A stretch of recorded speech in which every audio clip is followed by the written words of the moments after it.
Assalamualaikum warahmatullahi wabarakatuh. Salam sejahtera bagi yang beragama non-muslim. Perkenalkan, saya Ahmad Kamal Bayaki, biasa disapa Kamal, dengan nomor pokok mahasiswa 22010430102 dari kelas A, Prodi Sejarah dan Sosiologi Angkatan 2020. Kami dari kelompok 5 akan menjelaskan tentang dinamika masyarakat dan kebudayaan.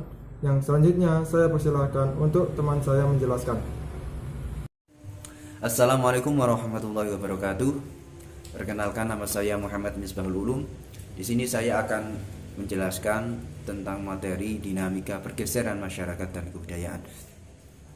Yang pertama adalah tentang konsepsi pergeseran masyarakat dan kebudayaan. Semua konsep yang diperlukan apabila ingin menganalisis proses-proses pergeseran masyarakat dan kebudayaan dalam masuk lapangan penelitian ilmu antropologi dan sosiologi yang disebut dengan dinamika sosial atau social dynamic.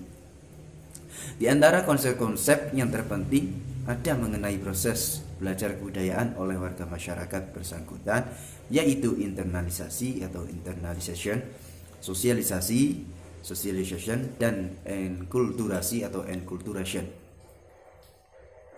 Ada juga proses perkembangan kebudayaan umat manusia pada umumnya dan bentuk-bentuk kebudayaan yang sederhana hingga bentuk-bentuk yang makin lama makin kompleks, yaitu evolusi kebudayaan atau cultural evolution. Kemudian ada proses penyebaran kebudayaan secara geografi atau terbawa oleh perpindahan bangsa-bangsa di muka bumi, yaitu proses difusi atau diffusion. Proses lain adalah proses-proses akulturasi atau acculturation dan asimilasi atau assimilation. Yang akhirnya ada proses pembaruan atau inovasi atau biasa disebut innovation. Akhirnya yang berkaitan erat dengan penemuan baru atau discovery dan invention. Selanjutnya adalah proses evolusi sosial. Yang pertama, proses mikroskopik dan makroskopik dalam evolusi sosial. Proses evolusi masyarakat dan kebudayaan dianalisa oleh peneliti dari dekat secara detail atau mikroskopik, atau dapat juga jauh dengan hanya memperhatikan perubahan-perubahan yang tampak besar saja atau makroskopik. Selanjutnya, proses berulang dalam evolusi sosial budaya. Proses dalam jangka waktu yang panjang, berpuluh-puluh perubahan kecil dalam adat istiadat suatu masyarakat akan mulai tampak pula dari luar sebagai suatu perubahan yang besar yang dilakukan berulang kali. Selanjutnya, yang terakhir adalah proses mengarah dalam evolusi kebudayaan. Evolusi masyarakat dan kebudayaan akan tampak perubahan besar yang seolah-olah bersifat menentukan arah dari sejarah perkembangan masyarakat yang kebudayaan yang bersangkutan. Perkenalkan, nama saya Erni Rambunewa. Saya akan menjelaskan tentang proses difusi. Proses difusi dibagi menjadi dua, yaitu 1. Penyebaran manusia. 2. Penyebaran unsur-unsur kebudayaan. Penyebaran manusia. Ilmu paleoantropologi telah memperkirakan bahwa makhluk manusia terjadi di suatu daerah tertentu di muka bumi, yaitu daerah sabana tropikal di Afrika Timur, sedangkan sekarang makhluk itu menduduki hampir seluruh muka bumi ini dalam segala macam lingkungan iklim. Hal itu hanya dapat diterapkan dengan adanya proses pembiakan dan gerakan penyebaran atau migrasi-migrasi yang disertai dengan proses penyelesaian atau adaptasi fisik. Dan soal budaya dari makhluk manusia dalam jangka waktu beratus-ratus ribu tahun lamanya sejak zaman purba. Ada hal-hal yang menyebabkan migrasi yang lambat dan otomatis. Ada pula peristiwa-peristiwa yang menyebabkan migrasi cepat mendadak, migrasi yang lambat atau otomatis. Dalam sejajar dengan perkembangan dari makhluk manusia yang rupa-rupanya selalu membanyak jumlah sejak masa timbulnya di muka bumi hingga sekarang. Dalam proses evaluasi serupa itu, makhluk manusia seolah-olah memerlukan tempat-tempat baru di muka bumi. 2. Penyebaran unsur-unsur kebudayaan. Penyebaran unsur-unsur kebudayaan dapat juga terjadi tanpa ada perpindahan kelompok-kelompok manusia atau bangsa-bangsa dari satu tempat ke tempat lain, tetapi oleh karena ada individu-individu tertentu yang membawa unsur-unsur kebudayaan itu hingga jauh sekali. Mereka itu adalah terutama pedagang dan pelaut.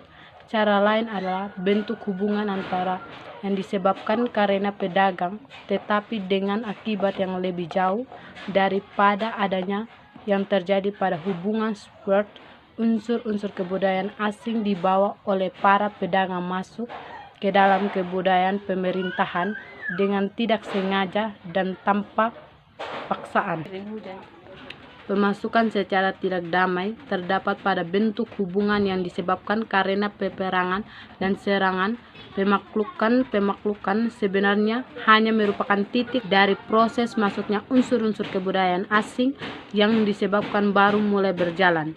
Pertemuan antara kebudayaan yang disebabkan oleh penyiapan agama seringkali juga baru mulai setelah penaklukan baru. Apabila suatu daerah sudah ditaklukkan dan dibuat aman oleh pemerintahan jajahan, maka datanglah para penyihir agama dan melakukan proses akulturasi yang merupakan akibat dari aktivitas itu.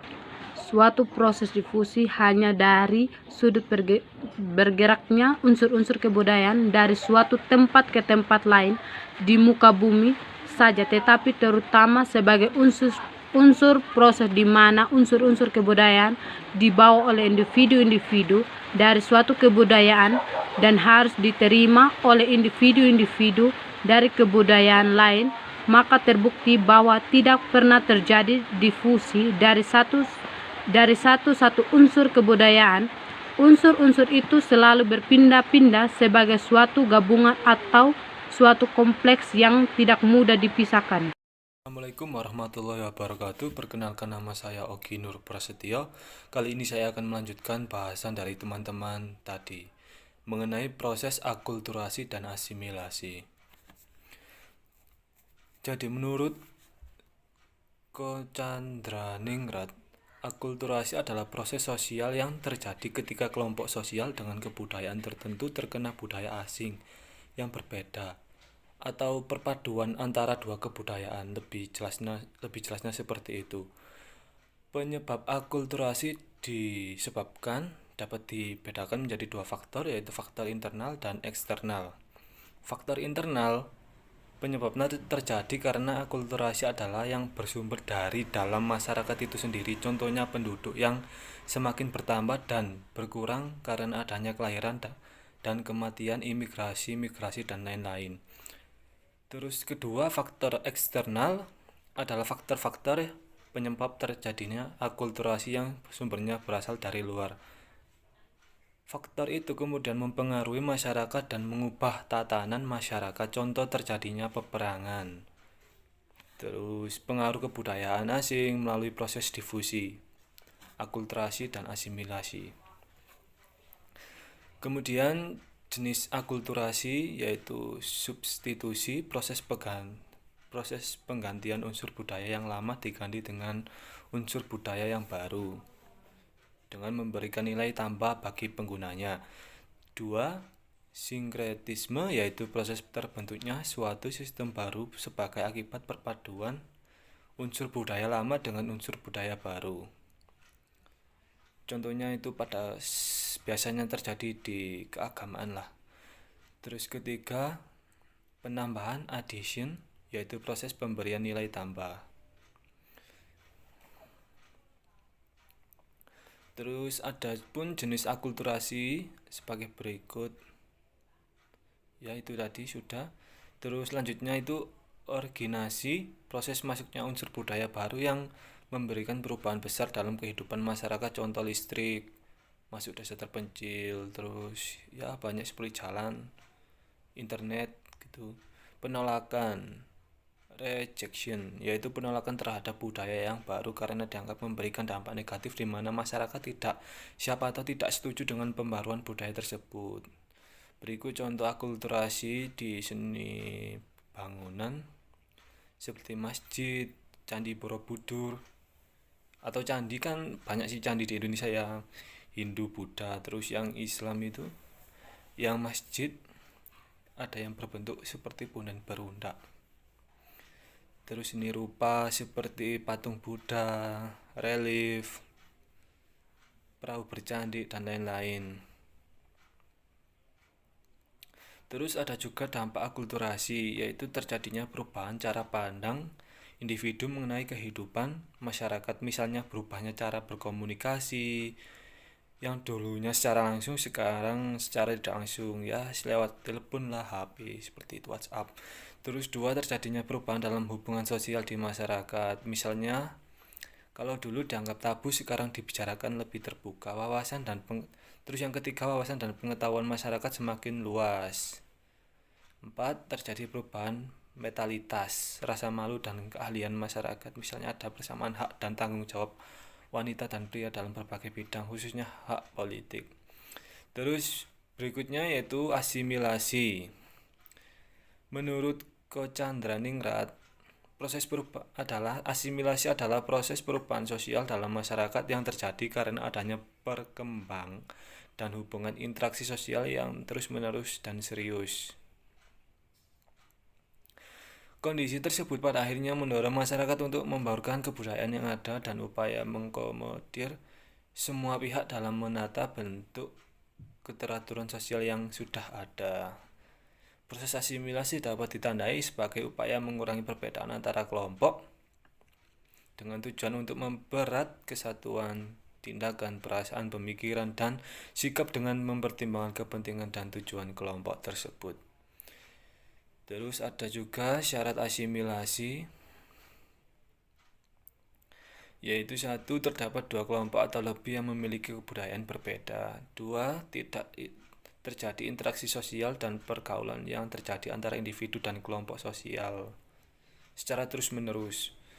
Terus yang ketiga, kebudayaan yang ada di setiap contoh kelompok sosial di masyarakat berubah-ubah dalam upaya penyesuaian diri dengan perkembangan, termasuk penyesuaian dengan kondisi globalisasi saat ini. Terus berikutnya, faktor pendorong asimilasi. 1, adanya toleransi antar umat atau antar sesama manusia. 2, kesediaan menghormati, menghargai orang asing dan kebudayaan yang di bawahnya. 4, sikap terbuka dari golongan yang berkuasa dalam masyarakat. 5, adanya persamaan dalam unsur-unsur kebudayaan universal. 6, perkawinan antar kelompok yang berbeda budaya. 7, mempunyai musuh yang sama dan meyakini kekuatan masing-masing untuk menghadapi musuh tersebut. Terus berikutnya, faktor penghalang asimilasi. Selain faktor pendorong, juga ada faktor penghambat terjadinya asimilasi, yaitu 1, kelompok yang terisolasi atau terasing, biasanya kelompok minoritas, kurangnya pengetahuan mengenai kebudayaan baru yang dihadapi. Timbulnya prasangka negatif terhadap pengaruh kebudayaan baru, perasaan bahwa kebudayaan kelompok tertentu lebih daripada kebudayaan kelompok lain. Terus selanjutnya, perbedaan ciri fisik seperti tinggi badan, warna kulit, rambut, ras, agama, seperti itu. Terus selanjutnya lagi, perasaan yang kuat bahwa individu terikat pada kebudayaan kelompok yang bersangkutan. Dan terakhir, golongan minoritas mengalami gangguan dari kelompok penguasa. Berikut contoh asimilasi. Pernikahan warga Indonesia dengan warga negara asing yang berbeda budaya, keyakinan, ras, gitu, seperti itu. Terus yang kedua, seni musik. Seni musik dangdut yang berasal dari percampuran musik Melayu dan India. 3, bangunan masjid yang menggunakan corak arsitek Tionghoa. Seni kaligrafi yang dipadukan dengan budaya Jawa.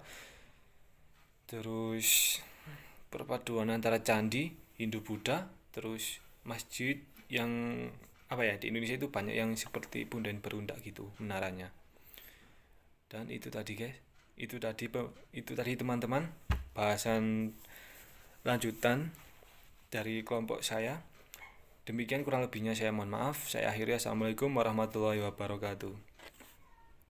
Assalamualaikum warahmatullahi wabarakatuh. Perkenalkan, nama saya Rani Umamid dari kelompok 5 kelas A. Saya akan menjelaskan inovasi atau pembaharuan. Inovasi merupakan ide ataupun gagasan yang belum ada ataupun diterbitkan sebelumnya. Sebuah inovasi biasanya berisi terobosan-terobosan lain mengenai sebuah hal yang diteliti oleh sang inovator atau orang yang membuat inovasi. Inovasi biasanya sengaja dibuat oleh sang inovator melalui berbagai macam aksi ataupun penelitian yang terencana. Inovasi menurut beberapa ahli. Yang pertama, Kuniyoshi Urabe. Menurut Kuniyoshi Urabe, inovasi adalah kegiatan yang tidak bisa dihasilkan dengan sekali pukul, melainkan suatu proses yang panjang dan kumulatif, meliputi banyak proses pengambilan keputusan, mulai dari penemuan gagasan hingga implementasiannya di pasar. Kedua, Van de Ven and Reuha. Menurut Van de Ven and Reuha, inovasi adalah pengembangan atau implementasi gagasan-gagasan baru oleh orang dalam jangka waktu tertentu yang dilakukan dengan berbagai aktivitas transaksi di dalam tatanan organisasi tertentu. Ketiga, Everett M. Rogers. Menurut Everett M. Rogers, inovasi merupakan sebuah ide, gagasan, objek, dan praktik yang dilandasi dan diterima sebagai suatu hal yang baru oleh seorang ataupun kelompok tertentu untuk keimplementasiannya di pasar. Ciri-ciri inovasi. Ciri-ciri inovasi terbagi atas 4, yaitu khas, baru, terencana, dan tujuan.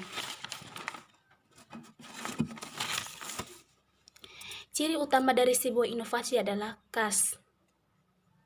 Inovasi harus memiliki ciri khas sendiri yang tidak dimiliki ataupun